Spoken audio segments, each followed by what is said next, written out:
just walked up to Janae and tried to kiss her on the lips.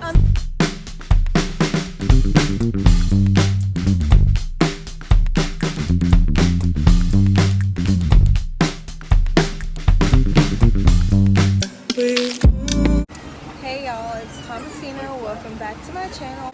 I pretty much missed vlogging the prep for this trip. It was a hot mess. It was very last minute. I didn't have any clothes with me, any like summer clothes, so I had to go get a whole new wardrobe and pack all of my clothes today, but we made it. We are on the plane. I've already sanitized my little pod.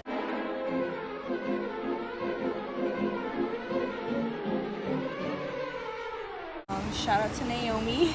I didn't tell my parents that I was leaving until literally like yesterday, which is very abnormal since I usually tell my parents everything, and let's just say they are not too happy about my decision to go to Brazil during this time, but YOLO, like you can't let fear stop you from living your life, so here I am. I'm ready to rock and roll. I will get back to you guys once I land. Bye.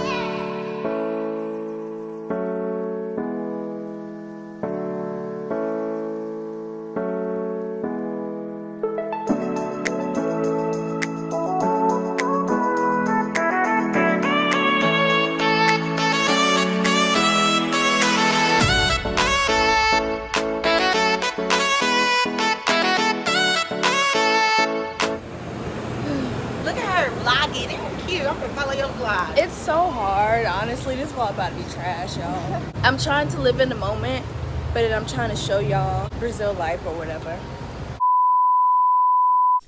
Alright, so boom. Pretty much after that clip that you just saw, the vlog just went downhill. For me, it was really difficult to be fully present in the beauty of Brazil while still recording content. So throughout the trip, I pretty much just forgot about this whole vlog that I was supposed to be recording, and so I just got little videos here and there. So the rest of this video is just going to be small clips about my experience, and then at the end I'm going to share a few tips and things that I wish I had known prior to going to Brazil to help anyone who may be interested in going to Brazil. So yeah, let's check out the next clip.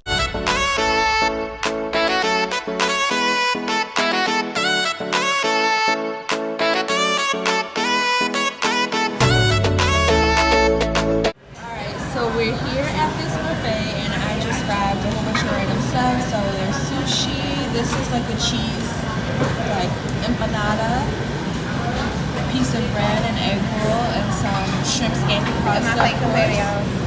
I think this is just like Alfredo pasta but like in a roll, so I'm not sure. So that clip of Burger King was just a couple of hours into Brazil. Like we had just gotten into Brazil, and to see a Burger King that quickly, I was a little bit excited because I was like, wow, they have American restaurants here, obviously. So they have Burger King, McDonald's. I did see a Domino's, and the menus were pretty similar. I will say that the menus were much smaller than the menus we have here in the States. And for McDonald's in particular, their dessert menu was like insane. I mean, it wasn't a vast amount of options, but the options were so intricate and so like delicious. I will show you guys a picture of one of the desserts that I had, but I was super amazed by their dessert menu, but everything else was pretty much basic. Right. Let's check out the next clip.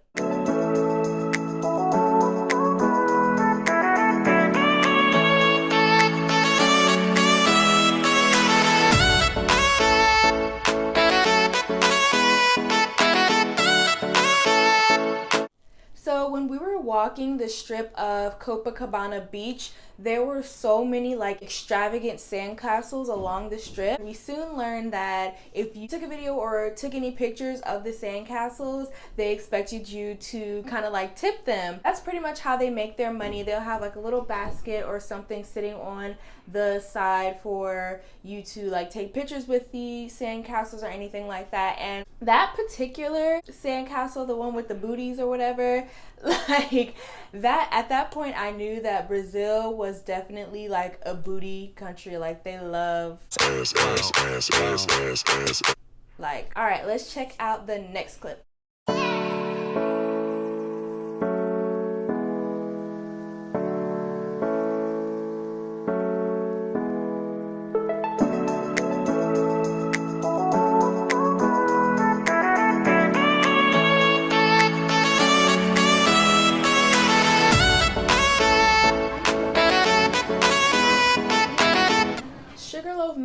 was so beautiful. In Brazil, they call it pão de açúcar. And a lot of the like taxi drivers only knew it as pão de açúcar, of course, because they speak Portuguese. So that was one thing, like when we would like Google map it and show the taxi driver on our phone like where we were trying to go, but then we realized soon after that if it was in English they really didn't understand the destination, so unless it had like a picture or something they wouldn't know where you were trying to go unless it was in Portuguese. So remember that. But yeah, the cable car ride was super beautiful. I would recommend it. It was cheap. It was maybe like $25 USD, which is really a really good price for attractions, because if you live here in the States, you know that attractions are usually like upwards of $50. So it was a good price. I highly recommend it. You take 3 cable cars up and 3 cable cars back down. So like the first cable car is the lowest, and obviously it gets higher from there. And the third cable car we went on, like literally we were in the clouds. The mountain was so tall that we were in the clouds, and it was just beautiful. You could see pretty much most of Rio from that view. So highly recommend. It was a beautiful experience. We got there maybe by like 10 a.m., 11 a.m. We didn't have to wait in a line. We didn't even have to pay for a skip line. So I would say go earlier just to beat the crowds, and that's with any attraction that you're trying to see in Rio.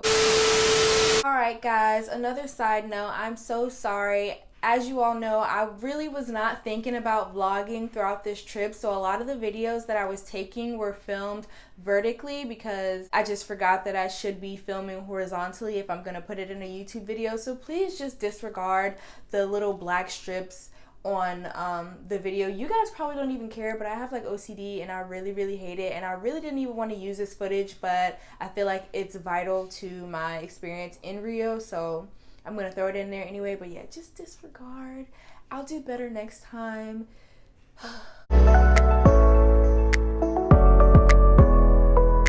I'm so proud of us. We literally mastered the bus system. Unfortunately, we didn't get to take the train. I really did want to experience taking the train in Rio, but we did do a really good job with the bus system. So coming from New York, I am familiar with public transit, but in Rio, I felt like it was a little bit more difficult because the signage is not as clear as here in New York, and a lot of times the buses will stop at non-bus stops. So like if a passenger just wants to get off like on some random street that's not a bus stop, the bus driver will just stop the bus. So you kind of lose track of where you are on, like if you're looking at Google Maps, you'll lose track of which stop you're at just because they be stopping at random places. We didn't have a data plan, international data plan, so while we were on Wi-Fi, like when we were at our room or if we were at a restaurant with Wi-Fi, we would Google map where we needed to go and just screenshot the map and just kind of like guesstimate from there. But honestly, I can say we did a pretty good job. The first time we took the bus, we took it to Lapa, and we did miss our stop. I think we missed our stop by 2 stops, but we just got off and kind of followed the Google map towards where we needed to go. So it wasn't that bad. The bus system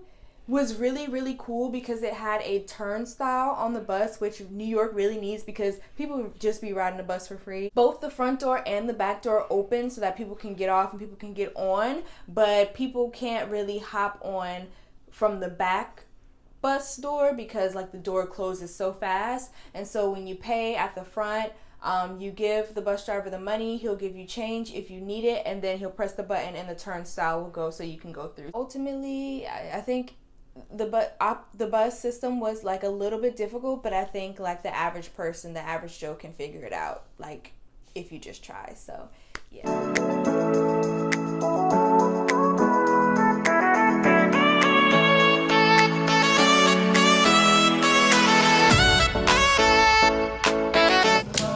Everybody dance.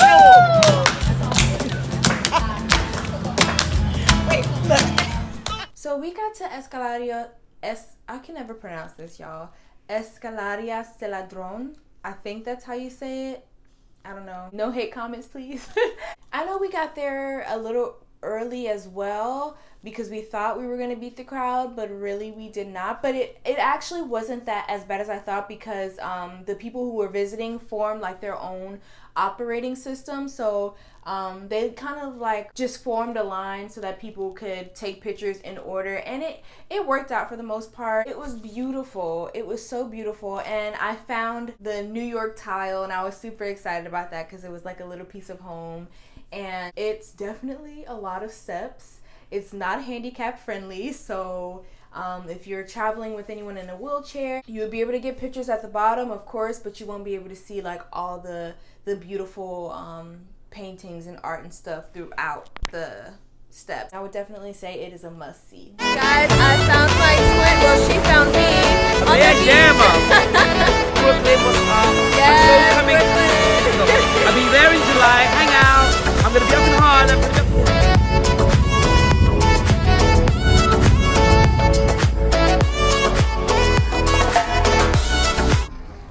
I would have to say that the Christ the Redeemer statue was my all-time favorite attraction. Being in Rio, to me it was breathtaking, and it was very moving just to like stare up at the statue because it's so like it was so large compared to like little old me. 'Cause I'm a spiritual person, so I saw it as like, wow, God is so much bigger than me, and like so much bigger than this world, and like that's kind of how I felt staring up at the statue. So it was very moving. The statue opened at 8 a.m. I believe, and we got up to the actual statue at about 8:30. So although there was a crowd, it wasn't like a huge crowd, and I was still able to get like really dope pictures. And for the most part, like people were respectful as far as like moving out of the way of your pictures and things of that nature. I think the attraction was about $6 USD, and that is insane. It's definitely a must-see. I recommend going as early as possible, because literally when we were leaving, we saw the crowds, and we were like, wow, I'm glad we beat this line, because we didn't even have to wait in line once we got there. So yeah, definitely get there early. So I did fly during the time of, you know, the coronavirus is spreading and everything. I wasn't really like nervous. My parents like freaked out when I told them, because I literally told them less than 24 hours before I was about to leave, because I knew they were going to be upset, and I wasn't really trying to have them talk me out of going. I just used like safety measures. There was literally no hand sanitizer in the city. When I was on the go, I just put alcohol in a like spray bottle, and I was just spraying my hands and spraying my phone like every time that I touched something.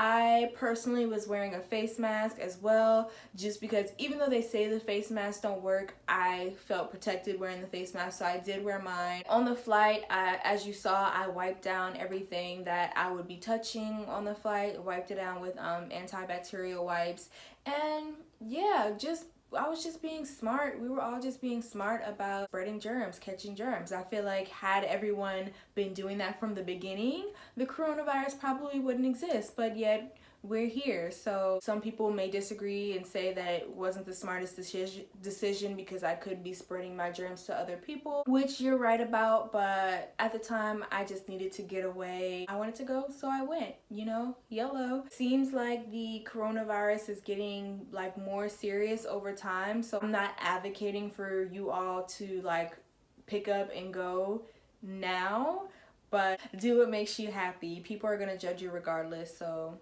yeah. Alright, so final tips on traveling to Rio. I would say I was surprised by the amount of money that I spent, or lack thereof. I exchanged $100 USD, which ended up being about $3.45-ish in Brazilian real. Literally did not even spend it all. Now granted, I did use my card, so I used my card where I was able to. So like taxis, I used my card, restaurants, I used my card, and that's pretty much it. But for like the attractions and little trinkets on the beach and like drinks and stuff, I used my real.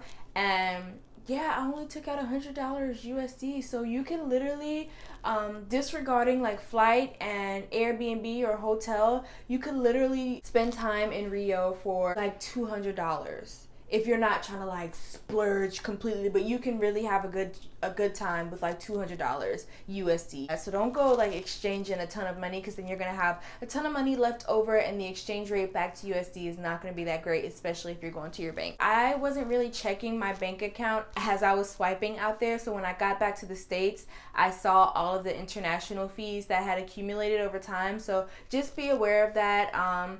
It would be like 75 cent here, 45 cent here, 75 cent here again. So it does add up over time, but in total, I think in just international fees alone, it was probably like $4. So just be cognizant of that. My bank doesn't do travel notices anymore, but if your bank does, be sure that you notify them. And I know some people, you can do it through the apps, but my friend, she did it through the app and it was just giving her a lot of trouble while we were out there. So I personally recommend just calling them.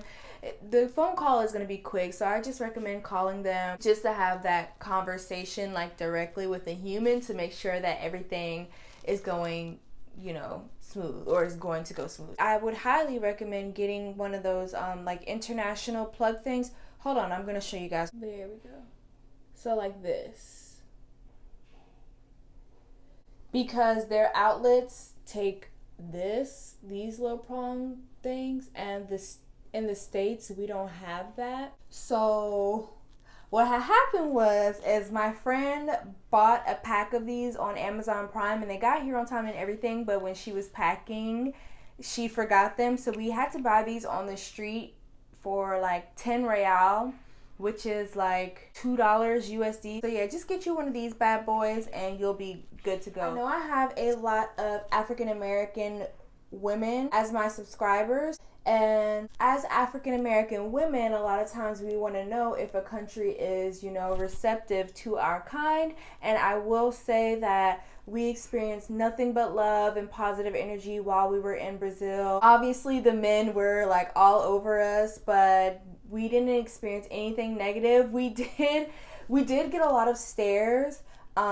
Just because in the area that we were staying in, you don't see a lot of darker toned people. A lot of the darker complexion people in Brazil live in like what we would call the slums here. So they live in a completely different area. So we were getting a lot of stares because obviously people could tell that we weren't Brazilian, but they were trying to figure out where we were from. So almost everyone that we met, they're like, oh, where are you from? Where are you from? I would say definitely that Brazil is, at least Rio, is receptive to African American women. You know, like they literally don't speak English at all. You will find a couple of people who speak English there, but they're either other tourists or people who have moved there from like the States or like the UK or something. But a lot of them don't speak English, and you'll find a couple of people who speak Spanish, which helped me a lot because I was able to communicate with those people.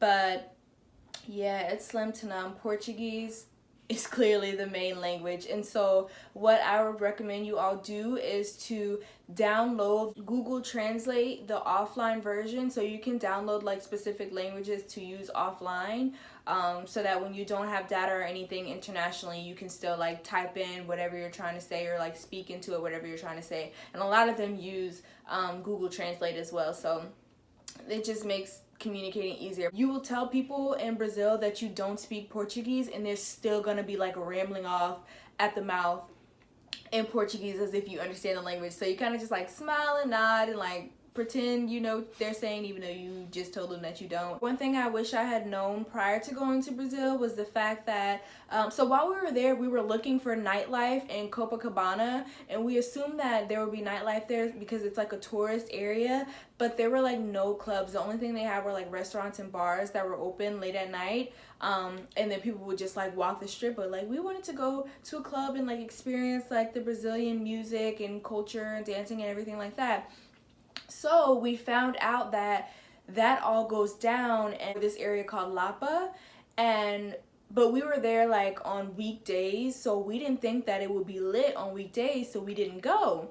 Come to find out, Lapa is lit every day of the week, so we could have went on a Monday if we wanted to. Take note of that. If you're looking for some place to turn up, want to go to the club, bar, whatever, Lapa is going to be lit every night, like every night of the week. Another thing to note is that when you are going out to eat and everything, the tip is included at every restaurant. So yeah, if you don't have an international data plan like myself, they did have tourist Wi-Fi available in pretty much all of Rio. Like everywhere you went, you would see the tourist Wi-Fi pop up. I think for 7 days it was like $25 USD. For 24 hours it was like maybe like $9 USD. Don't quote me on that, but they were like pretty reasonable prices. The only thing is I did read the reviews, and some of them said that the connection was poor. Obviously, if there are a lot of people using it and you're spread out all over the city, it's not going to be that strong. I personally didn't use it, so I can't give you first-hand account on how strong the connection is, but just so you know, that is available if you want to purchase it. Pretty much the last thing, we stayed in Copacabana. We stayed literally right on the strip, right on the beach. So as soon as we walked out of our Airbnb, the beach was right there. It was super convenient. Pretty safe area. We did almost get our things stolen one time, but we were reassured that had the thief gotten away, people would have helped us to like chase after him or whatever.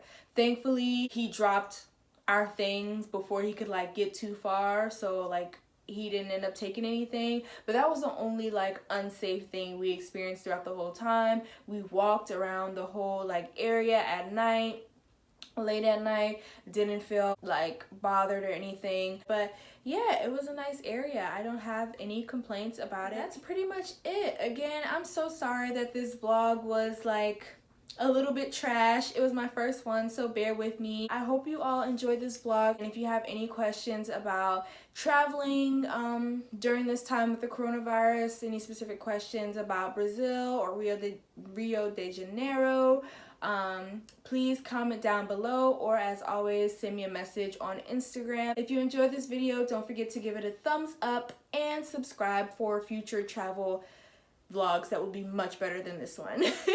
All right, thanks for tuning in, guys. I will see you in the next video. Bye.